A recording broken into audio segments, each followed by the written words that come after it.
Chapitre 1. La maturité chrétienne. Première partie. Faire face à la réalité de la vie. Passage à lire, Jacques 1, versets 2 à 4. Il va comme suit. Mes frères, regardez comme un sujet de joie complète les diverses épreuves auxquelles vous pouvez être exposés, sachant que l'épreuve de votre foi produit la patience. Mais il faut que la patience accomplisse parfaitement son œuvre, afin que vous soyez parfaits et accomplis, sans faillir en rien. La vie est pleine de hauts et de bas.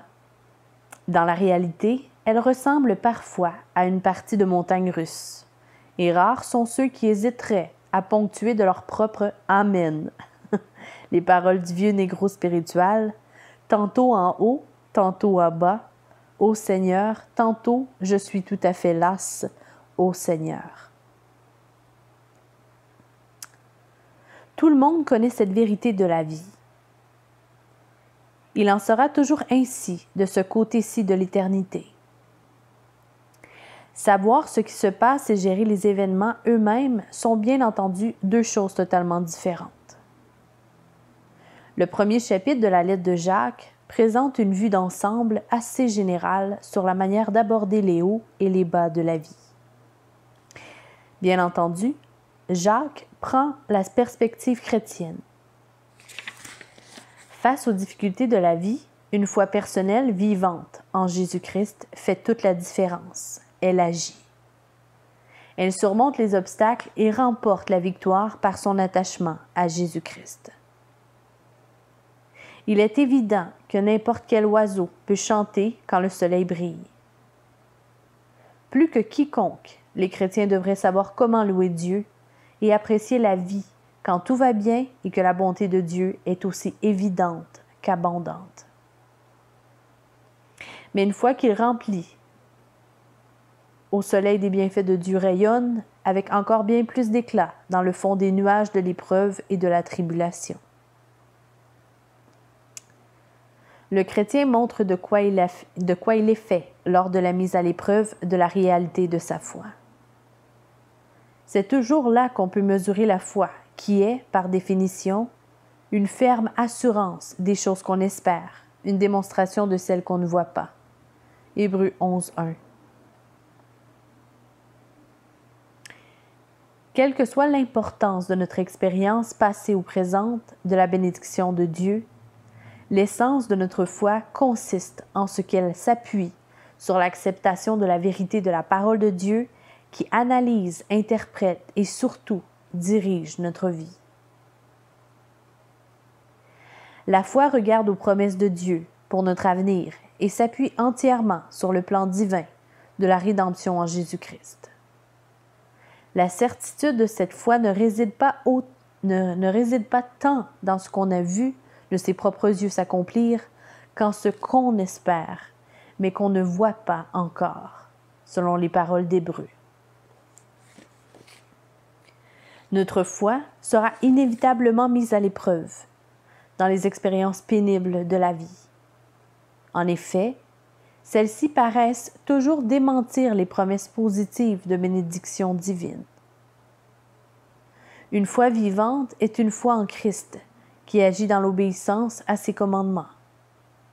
Une telle foi persévère, même lorsque les appuis terrestres de la prospérité et du bien-être temporel se sont écroulés et que les bénédictions de Dieu semblent très lointaines. Jacques aborde ce problème des plus profonds en énonçant un principe pratique de base. Il l'exprime sous la forme d'un commandement. Regardez comme un sujet de joie complète les diverses épreuves auxquelles vous pouvez être exposés. Il appuie cela ensuite par deux raisons qui poussent à une obéissance libre et joyeuse. Mes frères, la joie des épreuves, verset 2. Mes frères, regardez comme un sujet de joie complète les diverses épreuves auxquelles vous pourrez être exposés. Il existe peu d'affirmations plus propres à faire froncer les sourcils que cette invitation à ce qui semble révéler d'une sorte de masochisme. Dire devant telle catastrophe, comme on a parfois coutume de le faire, qu'à quelque chose malheur est bon, est une chose. C'en est une autre que de la considérer avec joie. La réaction héroïque type face aux épreuves consiste à garder la tête haute ou à montrer du cran. Quand la marche devient dure, les durs se mettent en marche. Mais regarder cela comme un sujet de joie complète fait vaciller l'esprit et saisit notre attention. Ce n'est certainement pas ce que nous disent les conseillers des psychiatres d'aujourd'hui. Faire face aux épreuves. Rappelons-nous que Jacques s'adresse aux Juifs de la dispersion qui sont devenus chrétiens. En tant que peuple de Dieu de l'Ancienne Alliance, ils connaissent le mal que peuvent faire les préjugés raciaux en tant que peuple de Dieu de la Nouvelle Alliance en Jésus-Christ. Leur foi nouvelle les expose une fois de plus à subir la colère des hommes, tant de la part des païens que des Juifs encore inconvertis. Ils sont une minorité méprisée et ils en ont conscience. Se proclamer du côté de Jésus leur coûtait énormément. Et encore aujourd'hui d'ailleurs. Les épreuves auxquelles ils font face sont les détresses de toutes sortes, qui nous arrivent du dedans ou du dehors et qui, selon le plan de Dieu, servent à nous tester. Le terme grec pour désigner les épreuves est pérasmoi, et le même qui est employé dans le Notre Père de Matthieu 6,13. Nous devons prier, ne nous induis pas en pérasmoi. Nous prions le Seigneur de nous épargner les épreuves des expériences difficiles. La traduction classique ne nous induit pas en tentation restreint de façon impropre le sens de la tentation en général à la notion spécifique d'incitation séductrice conduisant au péché consommé. Si les épreuves peuvent effectivement déboucher sur des manquements et des péchés, elles peuvent aussi simplement être une cause de soucis et d'affliction. Pierre dit par exemple, « C'est là, la foi vivante en Christ, ce qui fait votre joie, quoique maintenant, puisqu'il le faut, vous soyez attristés un peu de temps par diverses épreuves. » Pérasmoi, encore une fois qui est écrit en 1 Pierre 1, verset 6. Ces épreuves englobent tout ce qui sert de mise à l'épreuve de notre caractère, tout ce qui apparaît comme un revers, ce qui nous abat et provoque en nous la colère et le ressentiment, ce que les autres disent ou font et qui nous offense ou nous contrarie, même ce que nous imaginons être des problèmes. Voici tout ce que Jacques inclut dans les épreuves et qu'il nous demande de considérer comme un sujet de joie complet. Une joie complète. Qu'est-ce que cette joie complète? Et comment découle-t-elle du creuset de l'affliction?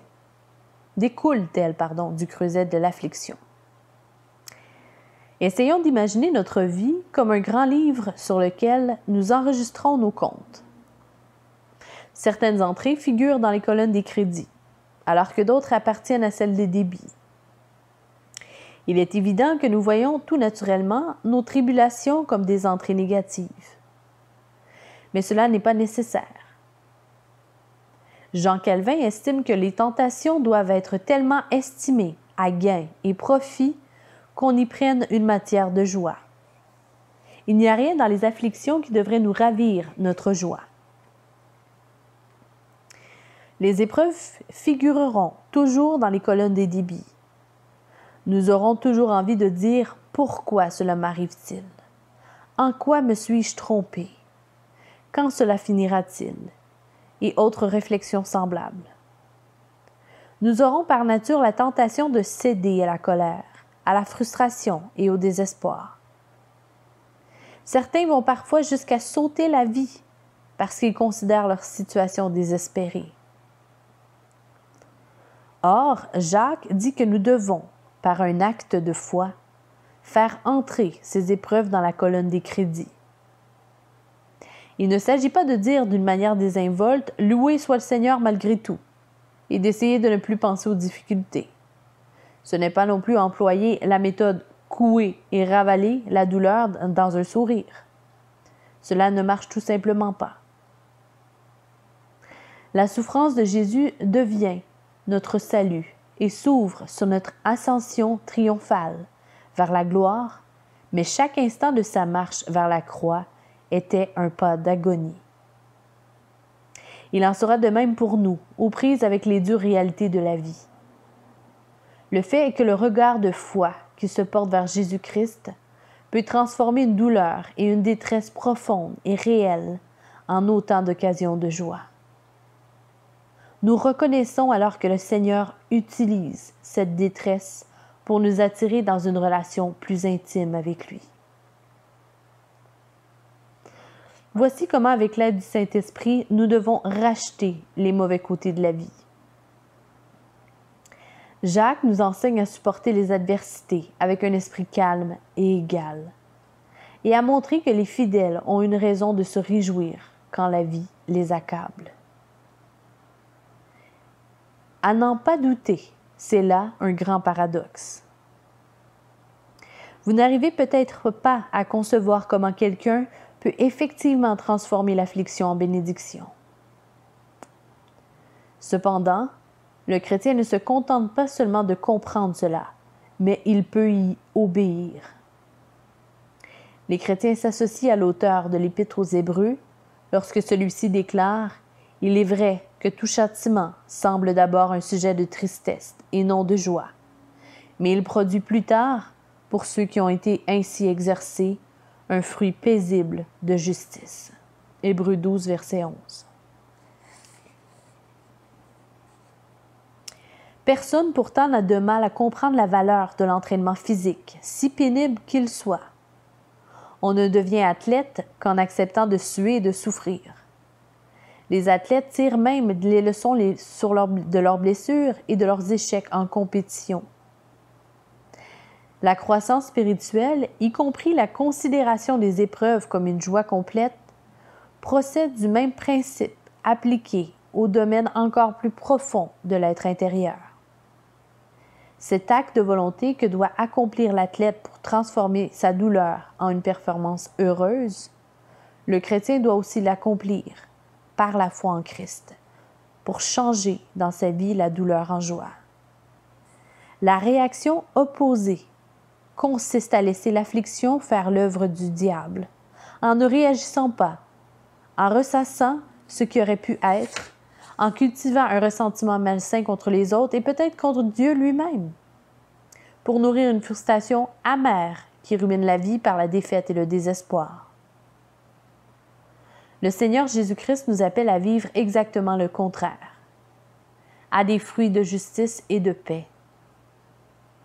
Les circonstances adverses accablent déjà assez, sans y ajouter le fardeau d'une décision de se prendre en pitié et d'en vouloir à tout le monde. Par sa grâce gratuite et souveraine, et au moyen d'une foi personnelle en Jésus-Christ, Dieu nous appelle à choisir le chemin de la vie. Les diverses épreuves qui vous surviennent. Le texte grec d'origine dit ceci. « Mes frères, regardez comme un sujet de joie complet les épreuves dans lesquelles vous tombez ou auxquelles vous faites face. »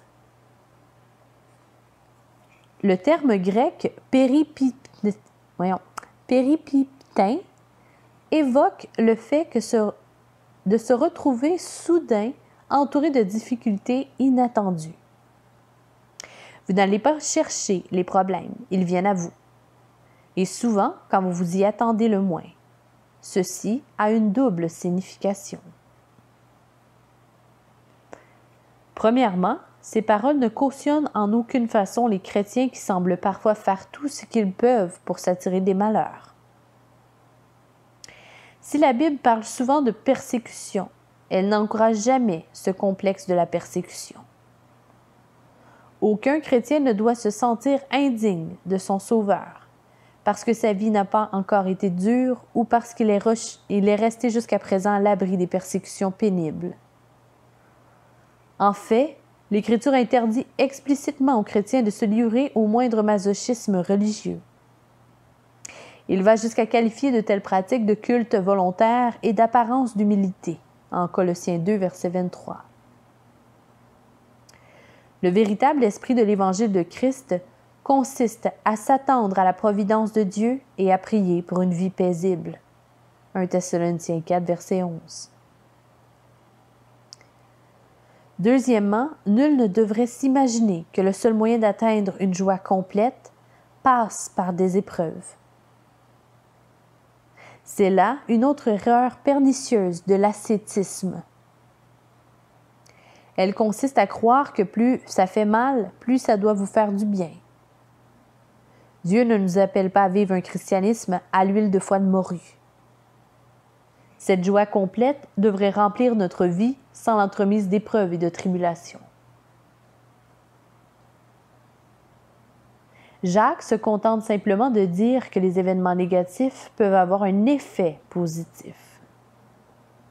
En attendant, les bénédictions directes de Dieu parlent d'elles-mêmes. Il n'est pas nécessaire qu'on nous ordonne d'en faire un sujet de joie complet.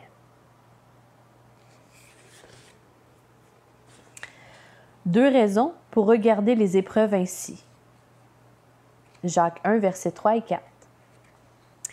Il y a deux raisons importantes pour transformer les épreuves en occasion de se réjouir dans le Seigneur. La première est que l'épreuve de votre foi produit la patience. La seconde est qu'il s'agit de la voie choisie par Dieu pour faire de nous des hommes et des femmes parfaits et accomplis. 1. La patience. L'affliction est comme un flambeau qui balaie les profondeurs de la nature du chrétien. Elle lui révèle quantité de choses qu'il ne s'attendait pas du tout à y trouver. Il n'y a pas très longtemps, dans une habitation du 17e siècle, en plein cœur de ma vieille ville natale, des ouvriers entreprirent la réparation d'un plafond en plâtre qui s'effritait. En grattant le plâtre pourri, ils tombèrent sur une belle boiserie peinte, une œuvre d'art datant de 300 ans. Inutile de dire qu'on se hâta de gratter tout le plâtre pour redonner à l'original sa splendeur première. Parfois, l'inverse se produit et on est déçu par ce qu'on tenait pour vrai. Je me souviens encore de la déception de ma mère quand elle a découvert que la théière en argent massif, héritée de sa mère, n'était que du métal plaqué bon marché. C'est ainsi qu'opèrent les épreuves. Elles montrent parfois que nous ne sommes ni aussi forts ni aussi sages que nous l'imaginions. À d'autres moments, elles révèlent en nous des forces et des qualités insoupçonnées. Tertullien a dit un jour, dans son style inimitable, « La meilleure mise à l'épreuve de l'innocence, c'est l'iniquité. Il faut faire fondre la roche si vous voulez en tirer du métal.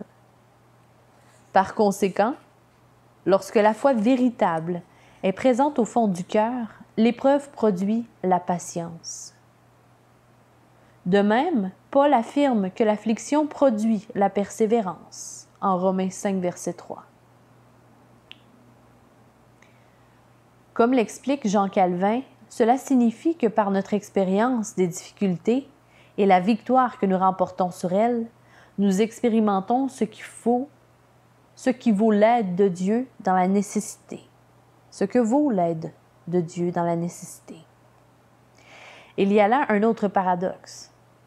Dans la faiblesse, le chrétien trouve une force véritable en Christ. Dans les ténèbres, la foi vivante brille avec plus d'éclat. Dans la nécessité, le croyant découvre l'abondance de la grâce de Dieu qui pourvoit à tous ses besoins. Amen. Loin donc de refroidir notre amour pour le Seigneur ou d'étouffer notre enthousiasme pour la vie chrétienne, les expériences pénibles approfondissent et stimulent plutôt notre consécration et notre sainteté de vie. La patience, ou persévérance, est cette volonté de poursuivre la course qui se met en exercice au moment précis de la course où les muscles commencent à faire mal et où les poumons sont sur le point d'éclater. C'est le triomphe de l'esprit sur la manifestation de faiblesse de la chair. C'est simplement une réalité de la vie courante, ainsi que de la vie chrétienne. L'épreuve produit bel et bien la patience. En contrepartie, nous avons tendance à nous égarer tant que nous n'éprouvons pas l'affliction. Psaume 119, verset 67. Deuxième point, être parfait et accompli, verset 4. Si la patience est le voyage, la perfection est la destination. Mais il faut que la patience accomplisse parfaitement son œuvre, afin que vous soyez parfaits et accomplis sans faillir en rien. Nous sommes engagés dans un processus de croissance et de perfectionnement dont le but est la maturité spirituelle. Les mots-clés sont accomplissent ou achève, téléos, et accompli, holokléros. Il désigne le but et l'achèvement de l'œuvre de sanctification. La piété personnelle du croyant qui ne cesse de croire, de croître, pour atteindre son apogée dans une sainteté parfaite au ciel. Ce processus a un caractère impératif. Il faut que le renoncement à la patience et à la persévérance a pour effet pratique le rejet de la foi. Comme il est facile de se lancer dans un projet avec un zèle débordant, pour l'abandonner plus tard dès que l'enthousiasme initial tiédit. Mais le Saint-Esprit œuvre en vue d'un objectif qui devra être atteint et le sera. Dieu lui-même a affirmé qu'il rendra parfait pour le jour de Jésus-Christ la bonne œuvre qu'il a commencée en chaque chrétien. Philippiens 1,6. C'est là la promesse sur laquelle nous pouvons bâtir en toute confiance. L'exercice de notre foi ne doit pas marquer d'arrêt, mais se poursuivra jusqu'à son accomplissement, conformément au plan de Dieu pour notre vie. Le but est donc la maturité et l'état d'homme fait. L'accent est mis avant tout sur la plénitude, la richesse et l'harmonie de notre caractère spirituel aux yeux de Dieu. Pour la méchanceté, soyez des enfants, et à l'égard du jugement, dit Paul, soyez des hommes faits. 1 Corinthiens 14, 20. Dans le domaine de la religion, comme en celui de la culture intellectuelle, nous sommes tous menacés par le danger de la partialité. Si nous cédons à notre tempérament naturel, nous sommes enclins à négliger les autres, tout en cultivant une pensée et une activité chrétienne à certains égards. Tel croyant de nature contemplative, par exemple, rechigne à accomplir la part qui lui revient de l'activité de l'Église. En revanche, tel autre, travailleur acharné, risque d'oublier dans une certaine mesure que l'arbre de la piété ne produit du bon fruit que si la rosée de l'esprit l'arrose par la prière et le recueillement.